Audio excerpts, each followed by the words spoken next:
कौन ब्रह्मा का पिता है, कौन विष्णु की मां, शंकर का दादा कौन है, हमको दे बता। ये जानने के लिए कृपया सुनिए। जगत गुरु तत्वदर्शी संत रामपाल जी महाराज के अमृत वचन सर्व पवित्र धर्मों के पवित्र शास्त्रों के आधार पर।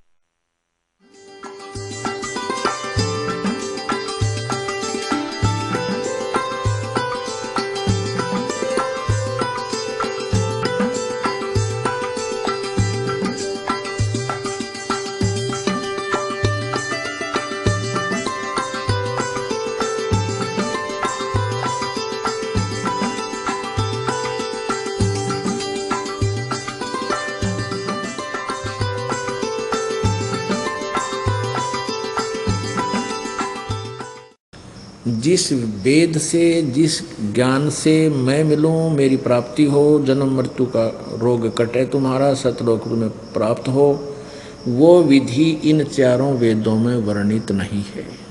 बाकी शेष महिमा मेरी ही वेद गा रहे। अब हम आते हैं अपने उसी टॉपिक पे। गरीबदास साहिब जी का मूल गांव करौथा है, जहाँ ये दास का आश्रम है, जो अब सरकार ने झूठे आरोप लगा करके ग्रहण किया हुआ है।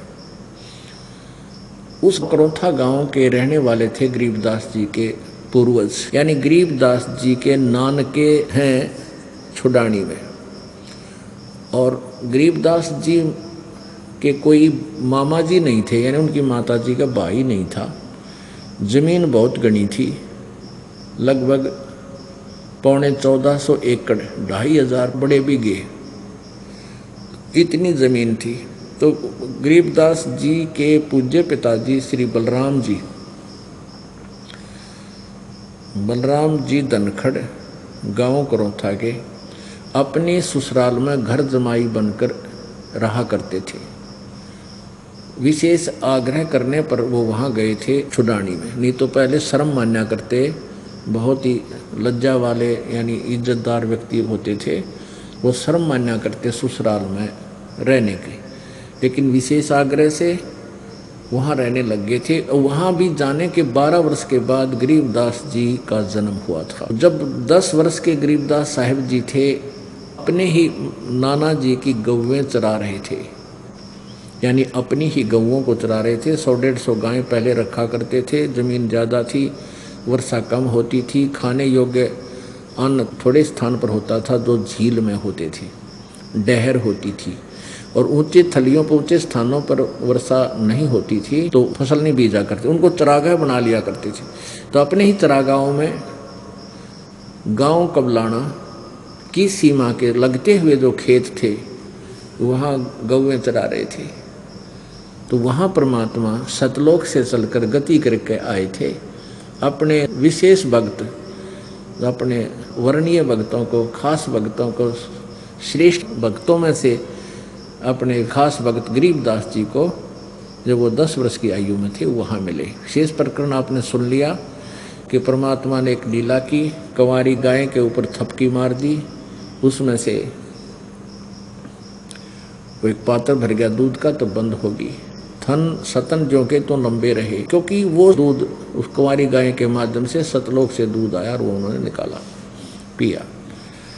तो गरीबदास जी ने कहा कि प्रभु मुझे बताओ, फिर आप बता रहे हो कि ब्रह्मा विष्णु महेश तो नासवान है, और आपने बता भी दिया, और इस दास ने आप जी को अभी देवी भागवत 3 स्कंद में वो सारा प्रमाण भी दिया कि ब्रह्मा विष्णु महेश स्वयं स्वीकार कर रहे हैं कि हमारा तो जन्म मृत्यु होता है, दुर्गा हमारी माता है, हम अविनाशी नहीं हैं। तो गरीबदास जी कहने लगे, भगवान वहाँ कोई सतलोक है तो वहाँ क्या क्या सुख है? तो क्या बताते हैं बेटा, वहाँ सदाबहार वृक्ष है, सदाबहार वहाँ पेड़ पौधे फलदार, काजू किस्मत सेब संतरे कभी समाप्त नहीं होते। और वहाँ कभी मृत्यु नहीं होती। और यहाँ तो पूरी पृथ्वी का भी राजा बन जा तो भी तेरी मृत्यु होगी, तेरा कुछ भी नहीं है। तुझे बहका रखा है, मूर्ख बना रखा है इस काल भगवान ज्योति निरंजन ब्रह्म ने। और तुम चलो वहाँ सतलोक में, तुम्हारी कभी मृत्यु नहीं होगी, सदा युवा बने रहोगे। वहाँ ऐसे ही सृष्टि है, तुम्हारी संतान होगी, तुम्हारे घर खाली पड़े हैं जिनको तुम छोड़ कर आए हो। मैं तुम्हें वो स्थान बताने आया हूँ और तुम्हें वो मार्ग विधि बताने आया हूँ जिससे तुम वापस अपने लोक में जा सकते हो। अब बालक का चागना चढ़ा करे, बालक को ज़्यादा दृढ़ विश्वास होता है और जल्दी ही वो प्रेरित हो जाता है। और परमात्मा यही चाहते थे कि मैं इसको अपना एक गवाह बनाऊं।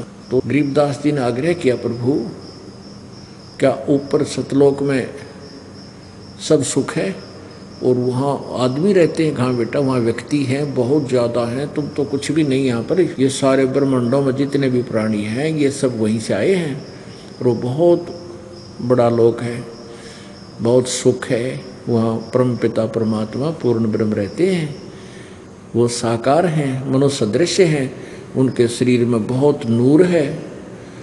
तो गरीबदास जी कहने लगे, प्रभु मुझे दिखा दोगे आपका भगवान? परमात्मा बोले, खूब दिखा दूंगा भाई, कि मुझे भी ले चलो परमात्मा, वहाँ दिखा दो एक बार। वो तो आए इसी उद्देश्य के लिए थे। इस कलयुग में अब ये भक्ति युग प्रारंभ हो गया, इसमें आपको प्रमाण किया जा सके, गवाही हमें मिल सके कि उस संत ने भी भगवान मिले थे।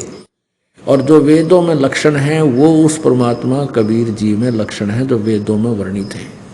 तो ये हम आसानी से भगवान पहचान लेंगे, परमात्मा पाना और भी घना आसान है।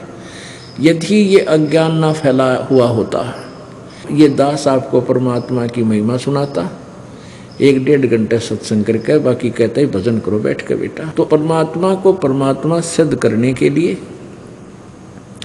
और प्रमाण दिखा दिखा कर आपको उस अज्ञान से हटाने के लिए ये इतना प्रयत्न किया जाता है। और इसके बिना आपकी भक्ति नहीं चल सकती, बिल्कुल नहीं चलेगी। कोई भी काल का दूत आकर आपने भ्रमित कर देगा और आपके बने बनाए काम ने बिगाड़ देगा। ये दास चाहता है कि आपको इतना रंग दो इस रंग में कि आप डिगाए डगमग नहीं हो सकते।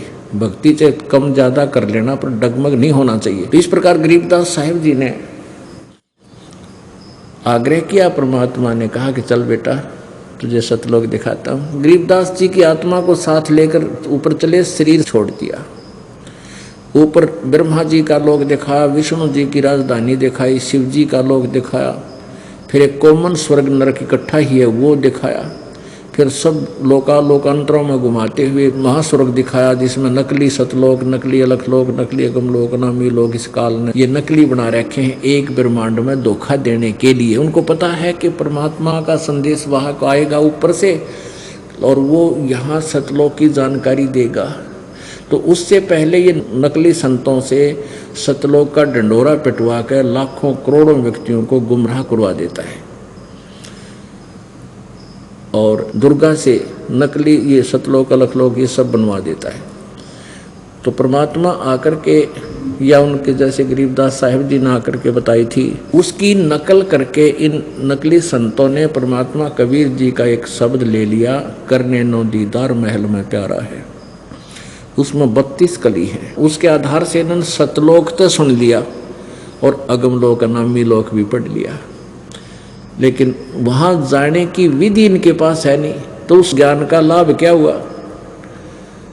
अब मान लिया आपको बता दिया भाई आपका ये रोग है और औषधि मिली नहीं, तो उस जानकारी का लाभ क्या हुआ? तुझे रोग ये है, रोग का भी पता चले, औषधि भी सही मिले तो आपका कल्याण हो।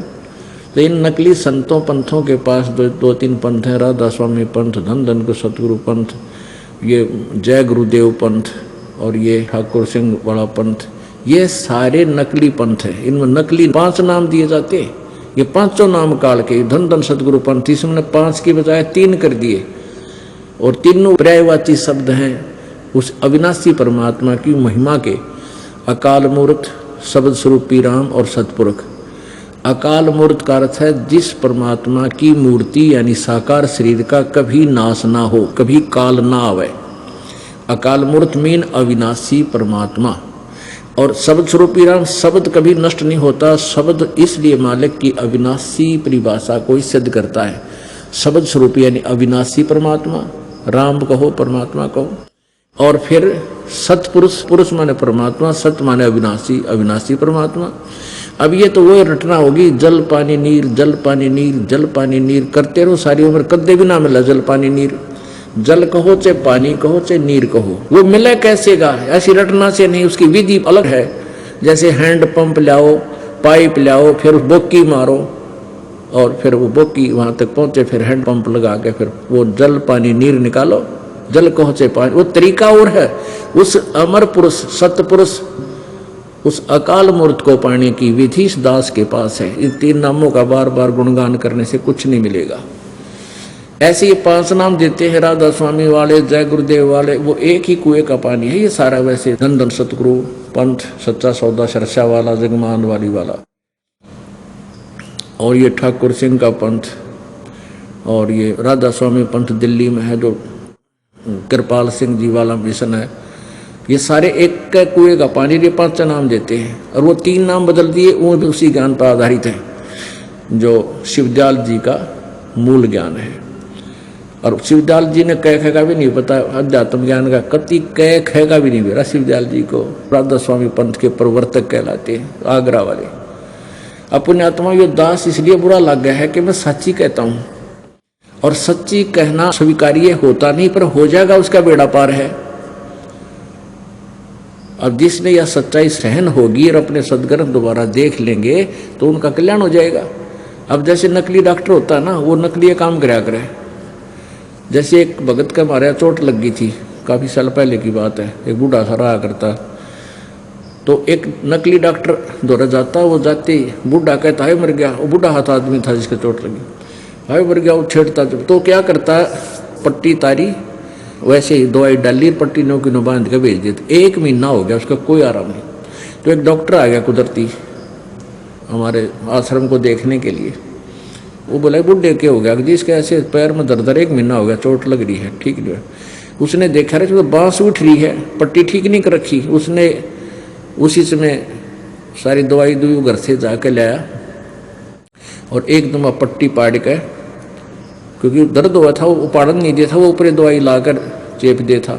और 2 दिन ना दिखाती, टांग कट्टा इस बुढ़े की। तो उसने क्या करा, एकदम वो पाड़ी, बुढ़ा चिल्लाया तो जरूर, एक बार रोया, और फिर उसका सारा मवाद निकाल के धो के उसको सब पट्टी कर दी। तीसरे दिन उसका घाव भरने लग गया, 1 हफ्ते में कति स्वस्थ हो गया। अब एक बार दर्द जरूर हुआ उस पट्टी के पाड़न तय, लेकिन उसकी टांग बच गई।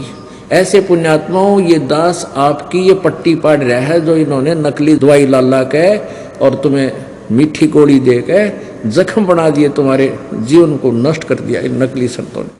तो यह पट्टी एक में पाटन का दर्द होगा, फिर देखना रोज जख्म भरेंगे आपके, और आप गुणगाया करोगे को हो ना तो मर गए थे कति, ये ज्ञान ना सुनते तो पुण्यात्माओं, ये नकली संत पंथ जो हैं ये सतलोक की महिमा गाते हैं। इन कह का बेरा नहीं सतलोक हो सके कि ये सतनाम क्या है, सतपुरुष क्या है, सार शब्द क्या है।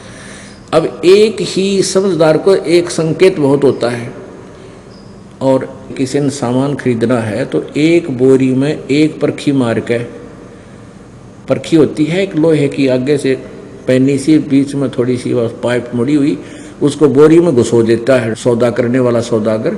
तो उसमें कुछ कणक निकल आती है बाहर, उस कणक को देख लेता है, तो उस बोरी में वो सामान है। 2-3 जगह मार लेगनी करता है तो उसको पता लग जाता है इसमें ऐसी कणक है, तो उसी रेट का वो कर लेता है उसे सौदा। तो आपको राधा स्वामी वालों की एक परखी ला के दिखा देता हूँ, फिर आपने पता लग जाए इनके पास के माल है। दास का प्रयत्न यही रहता है कि प्रत्येक बार प्रत्येक पॉइंट पर कोई प्रमाण दूं आपको। दास की वैसी मौखिक कथा तो कुनीन है, और इस कुनीन को वही खा सकता है जिसने रोग कटवाना है। जो समझदार होते हैं वो तो खाएंगे, उनको तो आवश्यकता नहीं किसी वस्तु की, लेकिन इतना उनको भी आवश्यकता होगी कि सचमुच हम जो टेबलेट खा रहे हैं वो कुनीन नहीं है, वो ज्ञान नहीं है हमारे वैद्य को जिससे हम दवाई लिए हैं। इतना प्रमाणित करने के लिए उनका ये डिफ्रेंशिएट करना पड़ता है। ये देखिएगा सार वचन वार्तिक,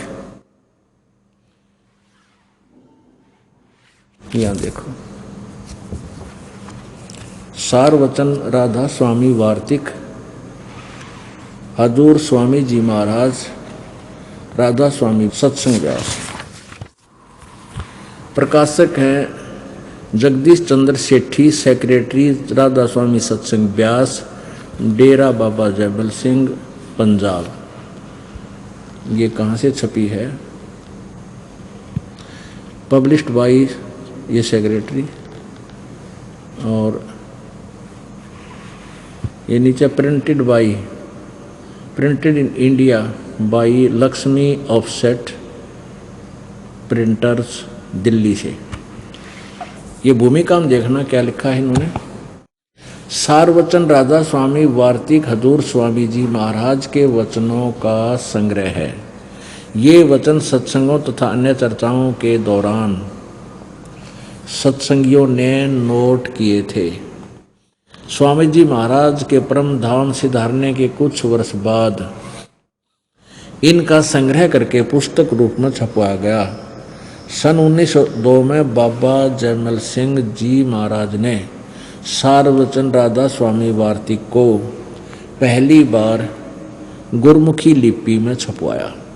प्रस्तुत पुस्तक, यह जो वर्तमान पुस्तक है, प्रथम गुरमुखी संस्करण के अनुसार है और अब इसका हिंदी संस्करण प्रकाशित किया जा रहा है। आगे देखिए। स्वामी जी महाराज का शुभ नाम सेठ शिवदयाल सिंह जी था। आपने 25 अगस्त सन 1818 में आगरा शहर में जन्म लिया। आपके पिताजी का नाम सेठ दिलवाली सिंह जी था तथा माता जी का नाम महामाया जी था। आपके पूर्वज पंजाब के रहने वाले थे तथा घर में गुरु ग्रंथ साहिब का पाठ किया जाता था।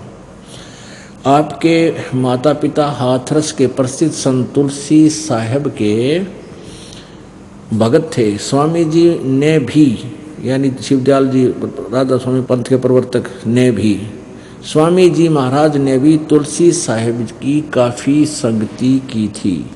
बचपन से ही स्वामी जी महाराज का रुझान अध्यात्म की ओर था। आपने एक कमरे में बैठकर 17 वर्ष सुरत शब्द योग का अभ्यास किया, यानी हठ योग किया इसने। और सन 1861 में बसंत पंचमी के दिन खुले तौर पर आम सत्संग और सुरत शब्द योग का उपदेश शुरू किया।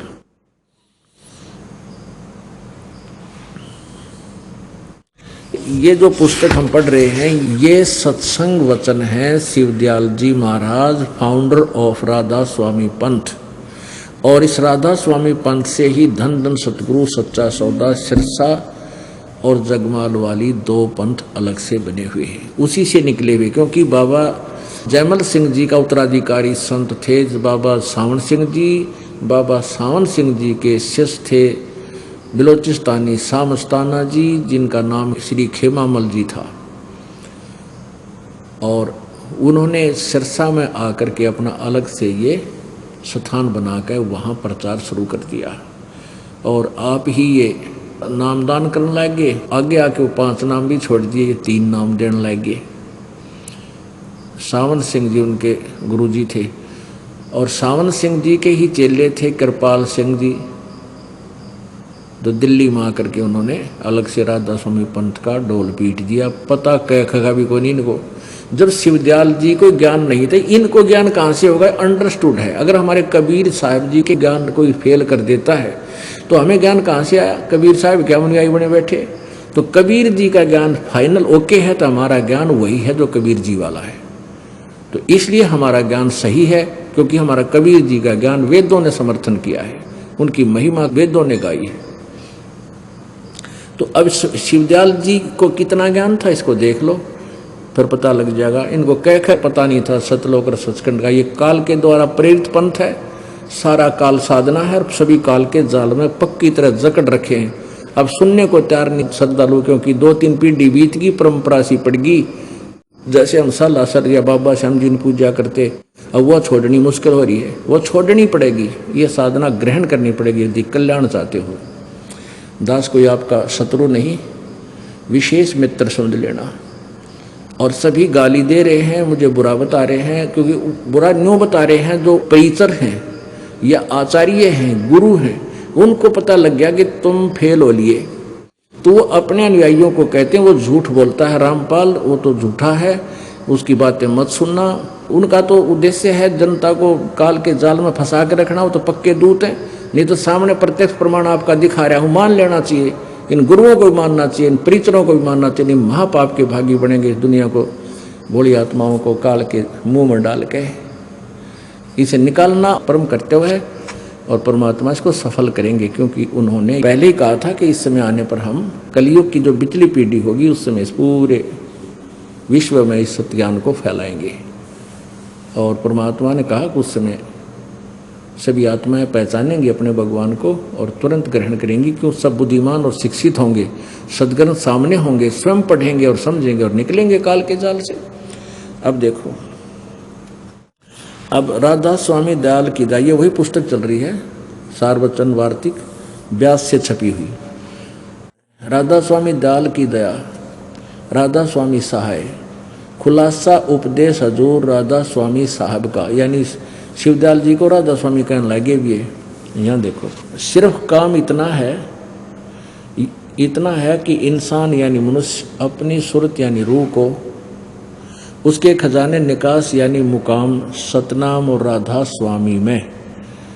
अब देखो, मुकाम माने स्थान, स्थान सतनाम को स्थान करे, राधा स्वामी को भी स्थान करे। आगे चलो, वचन नंबर 3 में क्या लिखा है, जितने आचार्य और महात्मा और अवतार और पैगंबर हर एक मजहब में हुए हैं, वे सब अपने अभ्यास के जोर से अंतर में तरफ मुकाम असली के चले, असली स्थान की ओर चले, पर सब के सब धुर स्थान नहीं पहुँचे। मुकाम माने स्थान। सो बहुत से तो मंजिल पहली यानी पहले स्थान पर, दूसरे कोई दूसरी मंजिल दूसरे स्थान पर, और कोई बिरले साध और प्रेमी मंजिल तीसरी तक पहुँचे, तीसरे स्थान तक। सिर्फ संत मंजिल 5वीं यानी सतनाम पर पहुँचे, सतनाम स्थान है यहाँ पर। और कोई बिरले संत मंजिल 8वीं यानी राधा स्वामी पद तक पहुँचे। ये राधा स्वामी पद 8वां स्थान है। और यहाँ तो पद अड़ा दिया ना, यहाँ सीधा लिखा है यानी मुकाम सतनाम और राधा स्वामी में, या सतनाम राधा स्वामी स्थान में पहुँचे। राधा स्वामी भी स्थान और सतनाम भी स्थान, ये मुकाम माने स्थान। अब देखना, ये तो आपने पढ़ा 13 और 14 पृष्ठ पे, सारवचन वार्तिक पहला भाग। अब प्रश्न नंबर 15 पे पढ़िए। चौथा वचन, अब समझना चाहिए कि राधा स्वामी पद सबसे ऊंचा स्थान है। ये पद भी अब स्थान ने बोल दिया, राधा स्वामी पद सबसे ऊंचा स्थान है, मुकाम माने स्थान है। और यही नाम कुल मालिक और सच्चे साहिब और सच्चे खुदा का है। ये असली नाम है उस सच्चे खुदा का, राधा स्वामी। इनका कहना, इसका नाम भी राधा स्वामी है, नाम का स्थान का। और इस स्थान से 2 स्थान नीचे सतनाम का मुकाम है। यहाँ तो सतनाम को स्थान कह रहे थे, नीचे सतनाम का मुकाम है, यानी स्थान का स्थान है। ये समझो, इनकी उवाबाई देखो कि इस सतनाम के विषय में फिर डिफाइन किया, आगे खोल कर बताया है महापुरुष शिवदयाल जी ने, राधा स्वामी पंथ के प्रवर्तक ने। इस सतनाम की, जिसको संतों ने सतलोक भी कहा सतनाम को, सचखंड भी इसी को कहा सतनाम को, और सार शब्द और सत शब्द और सतनाम और सतपुरुष करके बयान किया है। अरे तेरा गजब भैया, सतनाम के विषय में आगे डेफिनेशन डिफाइन कर रहे हैं कि जिसको संतों ने सतलोक, सतनाम को सतलोक भी कहा है, सचखंड भी, इसी को सार शब्द, इसी को सत शब्द और इसी को सतनाम और इसी को सतपुरुष करके बयान किया है। ये हमारा सर कर रखा है इन्हें, तारा गजब भैया। बड़ी आत्मा फंसा दी काल के जाल में। अभी इनको समझाना दुर्लभ हो रहा है हमारे लिए, किस तरीके से समझाएं बड़ी आत्माओं को। ये 3 नकलियों को बड़े महापुरुष मान बैठे, जैसे शुद्ध पुरुष नहीं थे, धुर मंजिल पर पहुंचा करते। ये पहुंचे कहाँ गए, इनको ज्ञान ने कोई नहीं। वो सतलोक की चीज है, सतनाम वस्तु है, कोई मंत्र है या कोई स्थान है या कोई भगवान का नाम है, इन्हें कहेंगे ना मेरा। ये सतनाम, यही सचखंड, ये सतपुरुष, ये सतलोक, और ये सार शब्द, और ये सार नाम, और ये सतनाम, और ये स्थान, कितने सिर पैर भी नहीं इस व्याख्या का। अपने आत्मा जैसे किसी ने जिंदगी में कार देखी ना पेट्रोल, कोई अब सी जंगल में पड़ा है और वो सुबह घूमे आवा कितना है और आगे कह दे कहाँ गया था, कि शहर में गया था, वहाँ कारों में घूमता हूँ, पेट्रोल से गाड़ी चलती है। सुनते लिया उसने पेट्रोल से गाड़ी चलती है, ड्राइवर चलाता है, तो उससे पूछा भाई वो कार कैसी है, वो पेट्रोल कैसा होता है, सड़क कैसी है, तो उसने ना तो कार का बेरा, वो क्या व्याख्या कर रहा है कि कार, पेट्रोल भी कार कोई कहते हैं, ड्राइवर भी कार कोई कहते हैं, और सड़क भी कार कोई कहते हैं, और शहर भी कार को ही कहते हैं। तो उसने जिंदगी में कभी कार देखी है, बैठना तो बहुत दूर की बात होगी, उसने जर्नल नॉलेज भी नहीं है उसके बारे में। बैठने वाला तो बहुत कुछ जानकारी देगा, उसके मोटे मोटे स्पेयर पार्ट्स भी बता देगा। तो इस राधा स्वामी पंथ के प्रवर्तक शिवदयाल जी महाराज का योग ज्ञान है, जो कति एक अन्य का नहीं, कह का ही पता नहीं इसको अध्यात्म ज्ञान में, और ये करोड़ों व्यक्तियों को वो तो रख दो भाई, क्योंकि हम श्रद्धालु हैं, हमें भगवान की आवश्यकता है। और जिसने डॉक्टर का बोर्ड लगा रखा है वो बड़ा लंबा चौड़ा, और वहाँ तो मरीज दुखी जागा ही जाएगा, आगे वो किसी नीम हकीम कैसी टेबलेट देगा वो खाएगा भी खाएगा, वो मरो चाहे जियो उसको पता ही नहीं। तो ये नकली वैद्य की बोर्ड लाए बैठे थे, नकली गुरु बने बैठे थे, इन्होंने सब मनुष्यों के जीवन खा लिए, इन्हें बर्बाद कर दिया, नाश कर दिया पूरे मानव समाज का। अपने आत्मा इसी के परिणाम स्वरूप ये राधा स्वामी पंथ का प्रवर्तक भूत बना, अपनी ही शिष्या बुक्की माँ का बोलने लाग गया, और फिर वो भूत बने हुए शिवदयाल जी से फिर यू प्रताप सिंह जी उनका छोटा भाई हाथ जोड़ कर भूत तो पूछे मध्या दिक्कत होगी, जिसने राधा स्वामी पंथ अलग से ज़्यादा प्रचार में किया, शालिग्राम राय साहब भी पूछे उससे। तो पुण्यात्माओं यही कारण है कि ये दास सच्ची बतावे और लोग मैंने गुंडा बतावे, इसलिए गुंडा बतावे है कि मैं सच्चाई कह रहा हूँ। अब उनके पास ज्ञान का तो उत्तर रहा को नहीं, तो और अपने शिष्यों को भ्रमित करने के लिए मुझे बदनाम करना शुरू कर दिया। विशेष कर आर्य समाज के इन आचार्य ने तो जमाकती सरेआम झूठ बोल बोल कर समाचार पत्रों में भी सारी बकवाद करवा दी। इनका जनता के कल्याण से कोई लेना देना नहीं, न तो अपनी दुकान बनाए रखने के लिए कोई भी हथकंडा अपनाना पड़ो ये पूरा अपनाओगे। और ये पहले भी हमारी आपसी लड़ाई करवा कर नाश करवाते आए, हिंदू मुसलमानों की लड़ाई करा देते गुरु लोग, और अपना ध्यान बांट के अपनी दुकान चौकस रखते। तो अब इनकी दाल गला को नहीं, अब इनकी दाल नहीं गलेगी कि समाज बुद्धिमान सभ्य है और शिक्षित है, सामने देखकर प्रमाणों को अब अचंभित हो रहा है। हरिदास के पास सहर्ष आ रहा है। अब ये और देखियो राधा स्वामी दालबाग से छपी हुई ये सार वचन राधा स्वामी नसर यानी वार्तिक, देख कितनी गजब की लिखाई कर रखी है। ये देखियो, जिसको परम पुरुष पूर्ण धनी स्वामी जी महाराज ने यानी शिवदयाल जी ने जबान मुबारक से फरमाया, और जो बाई इज्जत राधा स्वामी ट्रस्ट द्वारा छपी गई। प्रकाशक है राधा स्वामी ट्रस्ट, स्वामी बाग आगरा से। ये लेटेस्ट है, 2001 में छपी है, 19वीं बार 2001 में। मुद्रक है दी कोरोनेशन प्रेस, छिल्ली ईंट रोड, आगरा। फोन नंबर इनका ये है।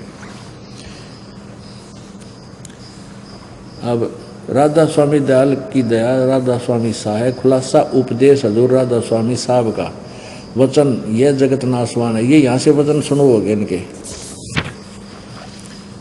ये है 2 पृष्ठ सार वचन राधा स्वामी वार्तिक।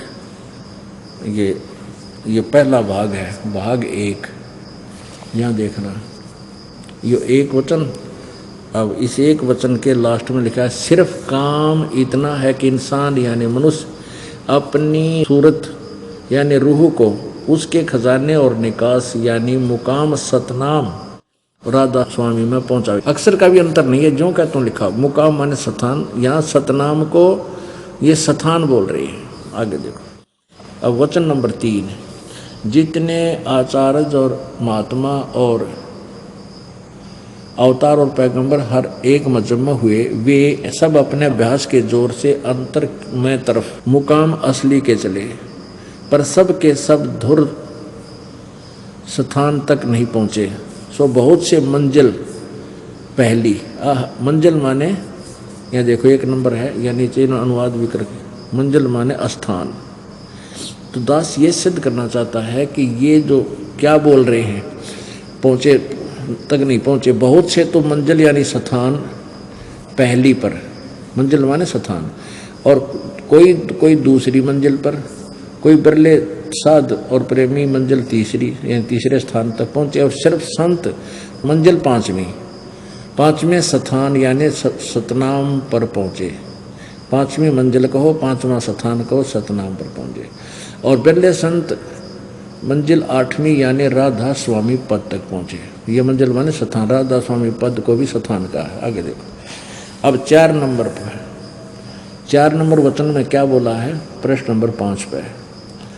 अब समझना चाहिए कि राधा स्वामी पद सबसे ऊंचा स्थान है, और यही नाम कुल मालिक और सच्चे साहिब और सच्चे खुदा का है। और इस स्थान से 2 स्थान नीचे, मुकाम माने स्थान, इस स्थान से यानी राधा स्वामी स्थान से 2 स्थान छोड़ कर नीचे सतनाम, या भी सतनाम को स्थान कह रहे थे, मंजिल 5वीं स्थान का स्थान है। मुकाम माने स्थान किते है, सिर्फ फिर बालक भी ना लिखे ये बातें जो इन्हें लिख रखी, अनजान भी ना लिखे। कि इस सतनाम के बारे में डिफाइन किया कि जिसको संतों ने सतलोक और सचखंड और सार शब्द और सतशब्द और सतनाम और सतपुरुष करके बयान किया है।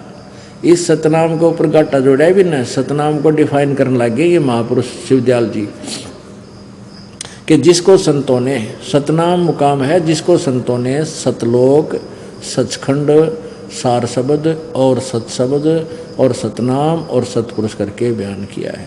अरे वाह, अपने आत्माओं जिनका ज्ञान ऐसा है तो उन्हें भगवान कैसा पाया होगा, वो तो भूता बनेगा ना। उनके पास भक्ति मंत्र 5 काल के, ये जो हाथरस वाले तुलसी जी थे, उन्होंने घट रामायण लिखी है 2 भागों में। तो घट रामायण भाग नंबर 2 के प्रश्न नंबर 27 में लिखा है, ये 500 नाम काल के जानो। ये 500 नाम तक काल के हैं, एक आदि नाम और सतनाम इनसे भिन्न है, वो है मोक्षदायक। इनको पता नहीं तीनों मंत्रों का, इसलिए ये सभी श्रद्धालु और ये संत काल के ही जाल में है। ये दास बिल्कुल ढोल बजा के कह रहा है, समझना चाहिए। आगे इसी में और क्या लिखा है देखो, और कमाल कर रखे। भाग 1 ये वही है, सार वचन राधा स्वामी वार्तिक, 4था हम पढ़ रहे थे, यहाँ तक पढ़ लिया। अब यहाँ राधा स्वामी पद को अकह अनाम भी कहते हैं, क्योंकि यही पद अपार और अनंत और अनादि है, और बाकी के सब मुकाम इसी से प्रगट यानी पैदा हुए हैं। और सच्चा ला मकान जिसको स्थान भी नहीं कह सकते, इसी को कहते हैं। पता कोई बात हुई है? कहते हैं राधा स्वामी पद को अकह और नाम भी कहते हैं। ये ऊपर एक श्लोक है, अकह लोक को तो सनामी को, क्योंकि यही पद अपार अनंत और नादी है, और बाकी सब मुकाम इसी से प्रकट हुए पैदा हुए। और सच्चा ला मकान, जैसे लाजवाब होता है ना भाई, ये तो लाजवाब है जिसका कोई जवाब ना हो। तो ला मकान यानी जिसका कोई स्थान ना हो, घर ना हो, मकान ना हो, कोई ठिकाना ना हो। और सच्चा ला मकान जिसको स्थान भी नहीं कह सकते और इसी को कहते हैं, यानी जिसको स्थान भी नहीं कह सकते और इसी को स्थान भी कहते हैं। आप सारी उम्र पढ़ लियो, जैसे सेंटेंस की कितना सेंस बता देता है। ये तो दास पे मेहर हुई है, ताकि आपको सरल करके आपके समक्ष रख दिया। आपका शीघ्र कल्याण हो जाएगा परमेश्वर कबीर जी की कृपा से। पुण्यात्माओं, इस प्रकार परमात्मा का जो ज्ञान है सच्चे सतगुरु से ही प्राप्त होता है। परमात्मा स्वयं सतगुरु बनकर आए थे, काशी बनारस में 120 वर्ष रहे, फिर भी रह रह कर आते रहते हैं। जैसे वेद बताते हैं ये लीला कबीर जी ही करते हैं। और गरीबदास जी को सतलोक लेकर गए। जब सतलोक पहुंचे तो क्या देखा गरीबदास साहिब जी ने कि जो नीचे से परमात्मा एक जिंदा महात्मा का रूप बनाकर आए हुए थे, जैसे एक संत का रूप बना लेते हैं मुसलमानों में, जिंदा महात्मा होते हैं, काला सा टोप और काला ही एक ओवरकोट, यानी एक ही कपड़ा घुटनों से नीचे तक का बना हुआ होता है, कमीज सा, और एक कच्छा पहनते हैं घुटनों से ऊपर तक का, एक टोप, काला टोप होता है ऐसे लंबे से चोटी का, इस तरह का। तो इस वेशभूषा में थे, इस लोक में अपने रूप को हल्का करके आए, एक से दूसरा अन्य रूप धारण करके आए। तो गरीबदास जी जब ऊपर गए कबीर परमेश्वर के साथ साथ जिंदा वाले रूप में, तो क्या देखा कि वो सतलोक के लास्ट प्लेस पर, यानी तीसरे स्थान पर, अंतिम छोर पर एक बहुत बड़ा गुंबद है, बहुत बड़ा गुंबद बना हुआ। उसके अंदर परमात्मा एक बहुत बड़े सिंहासन पर विराजमान थे और उनका शरीर इतना तेजों में था, करोड़ सूर्य मिला दे, करोड़ चंद्रमा मिला दे तो भी उनकी रोशनी एक रोमकूप के सामने फीकी हो। अब वहां जाने के बाद दिव्य दृष्टि देखती है, ये चरम दृष्टि नहीं देख सकती, सहन नहीं कर सकती। तो गरीबदास जी ने जब देखा कि भगवान तो ये बैठे जो गुम्बज में है, कबीर देव जी आए थे नीचे, वो रूप अपने ही दूसरे रूप, ओरिजिनल रूप पर चंवर करने लगा, जैसे सेवक करते हैं गुरु जी के ऊपर चंवर लेकर ऐसे। तो गरीबदास जी ने सोचा भाई भगवान तो ये है जो इस तख्त पर बैठा, ये सिंहासन पर विराजमान है, ये है भगवान। ओहो दर्शन हुए, बड़ा प्यारे परमात्मा, ओह भाग जगे मेरे। इतना सोच ही रहा था कि वो परमात्मा जो दिखाई दे रहे थे तेजों में शरीर वाले, वह खड़े हुए, और जिंदा वाले रूप में जो परमात्मा नीचे से गए थे वो बैठ गए तख्त के ऊपर, सिंहासन पर। अनंत कोट ब्रह्मांडों के कंट्रोलर के सिंहासन के ऊपर वो परमात्मा विराजमान हो गए, और जो परमात्मा नजर आवा था वो चौवर करने लगे कबीर जी उस जिंदा महात्मा के ऊपर सिंहासन पर बैठे हुए पर। तो गरीबदास जी ने सोचा भाई ये क्या चक्कर है, बाबा जी भगवान चौवर करे, बाबा जी इसके तख्त पर बैठ गया और भगवान उठ गया। तो उसी समय वो तेजों में शरीर जो था जिंदा वाले महात्मा के रूप में समा गया। अकेले वो कबीर देव जी जो नीचे तक गए थे जिंदा महात्मा के रूप में, एक साधु संत के रूप में, वो उस तख्त पर विराजमान हो गए और चंवर अपने आप घूमने लगा। वो समझ गए फिर गरीबदास जी कि ये तो परमात्मा जा रहे थे नीचे, मुझे ही ये ऐसे भ्रमित कर रहे थे, दो रूप बना के गए थे, यही भगवान थे जो मुझे मिले जाके। और परमेश्वर ने फिर सारी कहानी बताई। मैं 120 वर्ष बनारस में भी रह कर गया हूँ। ज्ञान योग खोल दिया गरीबदास जी का, और फिर कहा कि जा बच्चा अब तू वापस जा, नहीं तेरे शरीर को फूकने वाले हैं, ये अनमोल शरीर है, इसका लाभ उठा। तो गरीबदास जी ने कहा भगवान वहाँ से तो मैंने मरना है, वहाँ जाने पर मेरी मृत्यु होगी 2 दिन पीछे, 10, 20, 50 वर्ष के बाद हो जाएगी, ये प्रभु मुझे वापस ना भेजो, यही रख लो। परमात्मा बोले ऐसे नहीं रख सकते, आप जाओ इस नाम की कमाई करो, भक्ति के बल से आ सकोगे, और मैं तेरे साथ रहूँगा बेटा, चिंता मत कर। तो इतना कहते ही आत्मा को वापस भेज दिया। उस समय गरीबदास जी के स्थूल शरीर को फूकने की तैयारी कर रहे थे, चिता पर डाल रखा था, अग्नि लगाने ही वाले थे, इतने में उनका शरीर में कंपन हुई। ऊपर जो बांध रखे थे अर्थी का ऊपर का रस्सी अपने आप टूट गई और गरीबदास जी खड़े हो गए। उसके बाद परमात्मा की आंखों देखी महिमा की वाणी बोलने लगे। बोलो सतगुरुदेव की। ब्रह्म पिता परमात्मा पूर्ण ब्रह्म सर्व सृष्टि रचनहार कुल मालिक कबीर देव कबीर साहब जी की असीम कृपा से हम सभी शुभ समागम सत्संग के अंदर एकत्रित हुए। परमात्मा बताते हैं अपनी महिमा आप ही बताकर हमें अपनी लीला से परिचित कराते हैं। मात पिता मिल जावेंगे, मात पिता मिल जावेंगे 184 में,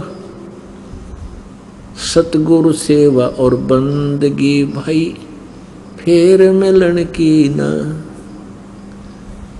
परमेश्वर हमें आकर के याद दिलाते हैं कि जिस संतान और संपत्ति में आप परमात्मा भूल चुके हो, मनुष्य जीवन पाकर के यदि तुमने परमात्मा की साधना नहीं की, आत्म कल्याण नहीं करवाया, मनुष्य जीवन व्यर्थ है। परमात्मा कहते हैं इस संसार में यदि कोई दुर्लभ वस्तु है तो सत्संग है। इस संसार में यदि कोई दुर्लभ वस्तु है तो सत्संग है। और सत्संग सतगुरु ही कर सकता है। सतगुरु मीन सच्चा गुरु। ये नकली गुरु ज्यादा है, करोड़ों अरबों नकली गुरु हैं, इसलिए सतगुरु कहा गया है। जो सच्चा यथार्थ ज्ञान प्रदान करता है वो सतगुरु है। और सतगुरु के बिना ये काल के दूत, नकली गुरु, झूठे गुरु अधिक हैं, इसलिए सतगुरु कहा जाता है। परमेश्वर स्वयं आए थे, उन्होंने सतगुरु की भूमिका अदा की थी। वो प्रत्येक युग में आते हैं। सतयुग में उनका नाम सतसुकृत होता है, त्रेता में उनका नाम मुनिंदर होता है, द्वापर में परमेश्वर अपना करुणा में नाम लेकर के आते हैं, और कलयुग में वो अपने यथार्थ नाम से कबीर देव, कबीर साहब, अल्लाह अकबर, उस कबीर नाम से वो प्रसिद्ध होते हैं। उसमें भी सतगुरु एक ही थे, कबीर जी ही थे। अन्य सतगुरु नहीं थे, उनके पास यथार्थ ज्ञान नहीं था, वह झूठे गुरु थे। जितने भी ऋषि थे, ब्राह्मण थे, गुरु थे, वो सभी नकली थे। और वर्तमान में भी यही स्थिति है। अब इस दास के ऊपर परमेश्वर कबीर जी ने, सतगुरु गुरुदेव जी ने कृपा की, यथार्थ ज्ञान से परिचित करवाया और इस दास को सतगुरु बना दिया। कबीर देव जी तो बने बनाए सतगुरु हैं, वो तो सारी सृष्टि के रचनहार हैं, और इस दास को भी ज्ञान योग दे करके, खोल करके सतगुरु बनाया। तो पुण्यात्माओं, इस संसार में, इस ब्रह्मांड में यदि कोई चीज दुर्लभ है, सत्संग है। और सत्संग सतगुरु ही किया करते हैं, और कोई सत्संग नहीं कर सकता। बकवाद तो कितनी किस्से पर करवा लो, नाचना गाना करवा लो, और इधर उधर की मीठी बातें कितनी बनवा लो, परंतु उनके पास सत्संग नहीं है। आज दिन के समय आपको सत्संग दिखाया था उस शिवदयाल जी महाराज का, और तेरा गजब भैया, और उनको सदगुरु की उपाधि प्राप्त थी, परम धनी हजूर जी महाराज। तो यहाँ परमात्मा अपनी एक ही वाणी में स्पष्ट कर देते हैं कि मात पिता मिल जाएंगे इस 184 माह। जैसे पशु पक्षी के, हम मान लीजिए कुत्ते के घर जन्म होगा तो वहाँ मात पिता, पक्षी बन जावांगे, पक्षी के घर जन्म होगा तो वहाँ मात पिता, गधे बनाएंगे वहाँ मात पिता, सब जगह मात पिता मिल जाएंगे। मनुष्य जन्म होगा तो भी मात पिता और बहुत मिल जाएंगे। लेकिन सतगुरु सेवा यानी सतगुरु सत्संग, ये मिलना बहुत मुश्किल है। और बंदगी ये फेर मिलन की ना, क्योंकि अब सतगुरु मिला नहीं तो मनुष्य जीवन ही नहीं मिलेगा।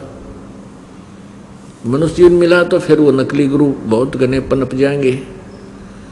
तो यह कृपा मालिक ने आपके ऊपर की है। जो पुण्यात्मा इसमें रह रह कर पहुंच रहे हैं, ये विशेष कृपा पात्र हैं कबीर भगवान के, उस अल्लाह अकबर के, उस कबीर देव परमात्मा की विशेष कृपा पात्र है। भक्ति मुक्ति के दाता सतगुरु, भटकत प्राणी फिरंदा, उस साहिब के हुक्म बिना नी तरवर पाथ हिलंदा। उस परमेश्वर की कृपा से ही ये सत्संग चल रहा है, नहीं तो काल को सत्संग एक आंख नहीं सुहाता। और वो चाहता है कि ये अज्ञान पूर्ण रूप से पूरी पृथ्वी पर जमा रहे, तेरा जाल सुरक्षित रहे। परमात्मा कबीर जी आते हैं या अपनी शक्ति दे करके आप साथ रह करके अपने किसी दास के द्वारा अपनी महिमा इस यथार्थ ज्ञान का प्रचार करवाते हैं। तो वो सत्संग अब यहाँ हो रहा है, इस बरवाला आश्रम, सतलोक आश्रम बरवाला। आपके ऊपर विशेष कृपा है, आप सत्संग में आ रहे हो। जैसे आज सुबह के सत्संग में बताया था कि जैसे पिताजी के पास कोई वस्तु रखी है, छोटा सा बेटा या बेटी बालक आकर के उसको उठाकर खड़ा हो जाता है और पूछता है पिताजी ये क्या है। पिताजी कहता है पेन है बेटा, ये पेन है। पेन है, पेन है। बच्चा कहता है, पिताजी 100 बार कहता है पेन है, और वो स्वीकार भी नहीं करता कि ये पेन है और अस्वीकार भी नहीं करता क्योंकि पिताजी बता रहा है। वो उसको वहीं रखकर चल पड़ता है और खेल कूद में लग जाता है। तो जिनकी अब ये जो आप बच्चे हो, अबोध बच्चे हो, आप सत्संग में आ रहे हो और दास जो ज्ञान दे रहा है परमात्मा के द्वारा दिया हुआ वो अनमोल ज्ञान आप तक उच्चारण करके पहुंचा रहा है, तो आपको ये बात तो यकीन होती जा रही है कि गुरुजी कुछ कह रहे अच्छा ही है। लेकिन जब तक यह नहीं मिटेगी तब तक ये बालक कुछ भी गलती कर सकता है।